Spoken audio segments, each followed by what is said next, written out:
Bismillahirrahmanirrahim. Assalamualaikum warahmatullahi wabarakatuh. Perkenalkan, nama saya Ihda Nurdianti. Saya dari Prodi Teknik Elektro semester 4B. Nah, di kesempatan video kali ini Ihda mau menjelaskan tentang beberapa variable types yang digunakan dalam bahasa pemrograman C++, dan dimana nanti juga di sini ada beberapa contoh pemrograman dengan bahasa C++. Nah, ikuti terus ya video ini.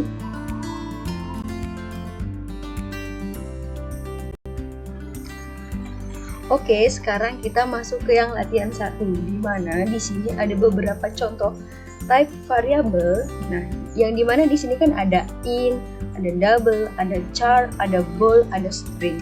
Nah, di sini Ihda mau jelaskan satu persatu. Dari int, kan di situ tertera bahwasanya variabel int minum sama dengan 9. Dan ada keterangannya bahwasanya int adalah variabel yang digunakan untuk angka tanpa desimal.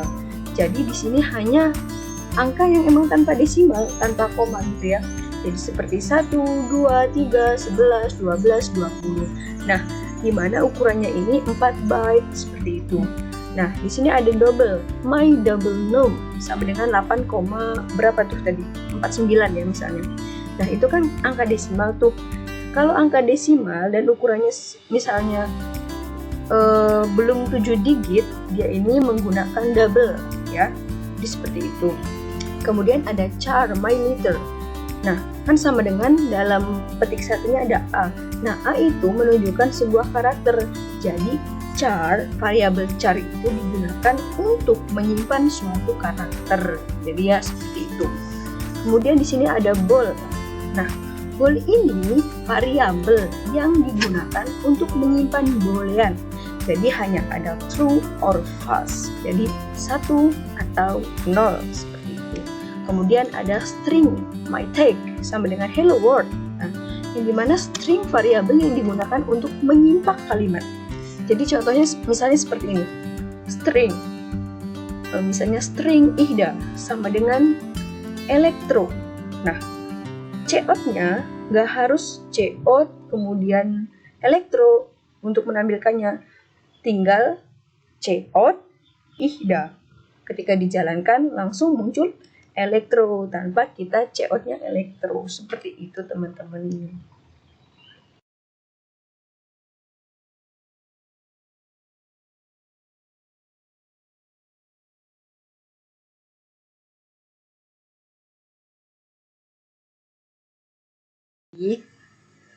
Baiklah, sekarang kita masuk ke yang selanjutnya, yang dimana di sini kita terdapat variabel type yaitu bool, yang dimana bool ini adalah variabel types yang menyimpan fungsi boolean, yaitu ada true, ada false. Nah, di sini yang pertama ada bool YAY sama dengan true, di mana nanti ketika dia di cout, ketika kemudian ditulis YAY, maka jika dijalankan akan keluar angka 1 yang menunjukkan bahwa nilai itu adalah true. Kemudian yang kedua, bool NAY sama dengan false. Nah, ketika dia di cout NAY, maka ketika dijalankan akan keluar angka 0 yang berarti false. Jadi seperti itu teman-teman.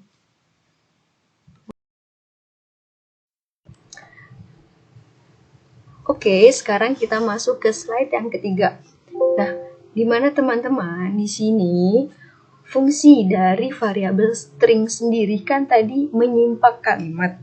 Nah, seperti yang telah Ihda jelaskan pada slide yang pertama, yang dimana tadi kan kita ketika mau menampilkan cout-nya itu, cout dari si variabel string itu, kita tinggal memasukkan stringnya, tidak harus cout, kemudian contohnya kan itu hello ya, cout hello, ketika dijalankan hello, sama dengan cout greeting, maka akan muncul hello karena dia itu variabelnya string. String itu fungsinya untuk menyimpan kalimat. Jadi seperti itu teman-teman.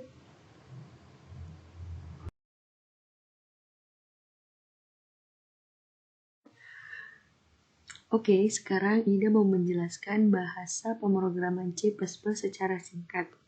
Yang dimana Ida membuat sebuah bahasa pemrograman C++ untuk menghitung berat badan ideal. Di sini Ida menggunakan satu variabel type yaitu int, yang dimana kan int itu ada tinggi badan, kemudian berat badan, kemudian ideal. Nah, terus ada juga di mana ideal kan sama dengan tinggi badan dikurangi 110. Yang dimana kan 110 itu sudah ketetapan baku ya untuk mengukur berat badan ideal. Kemudian di sini tertera bahwasanya tinggi badan 150, berat badan 60. Nah, berapa sih idealnya?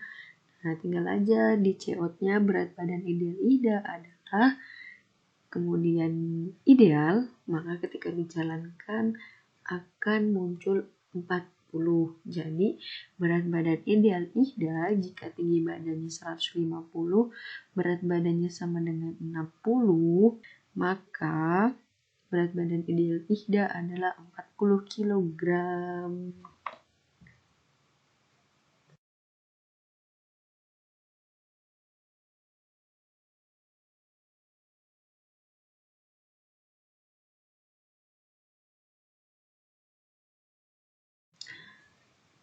Sekarang masuk ke contoh yang kedua, pemrograman C++ yang diterapkan untuk menentukan kelulusan berdasarkan nilai rata-rata.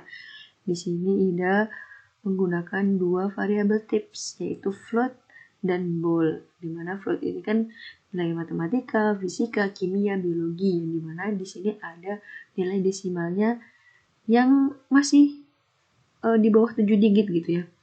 Nah, kemudian boolnya itu true. Ini yang untuk menentukan kelulusannya. Dimana kan nilai rata-rata itu sama dengan nilai matematika plus nilai fisika plus nilai kimia plus nilai biologi dibagi 4 semuanya. Itulah nilai rata-rata. Kemudian ada ketentuannya nih ketika nilai rata-rata siswa ini adalah mencapai 80 ya. Mencapai 80 maka dinyatakan lulus, seperti itu. Nah, jadi di sini itu menghitung nilai rata-rata yang menentukan kelulusan seorang siswa. Jadi seperti itu.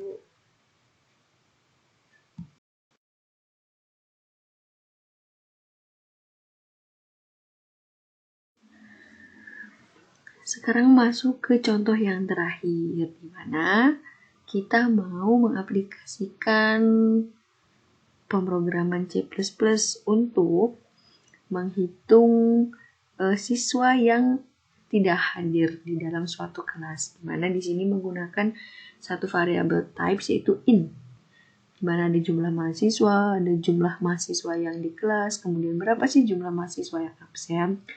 Terus kan ditentuin tuh jumlah mahasiswa absen itu sama dengan jumlah mahasiswa dikurangi jumlah mahasiswa di kelas. Jadi, yaitu rumusnya kemudian dimasukkan tuh. Jika di dalam kelas hanya ada 19 mahasiswa, maka mahasiswa elektro 4B yang tidak hadir itu ada berapa? Nah, terus jumlah mahasiswa yang absen. Maka ketika dijalankan akan otomatis tuh. Maka ada mahasiswa elektro 4B yang tidak hadir, ada 21 siswa. Seperti itu, teman-teman.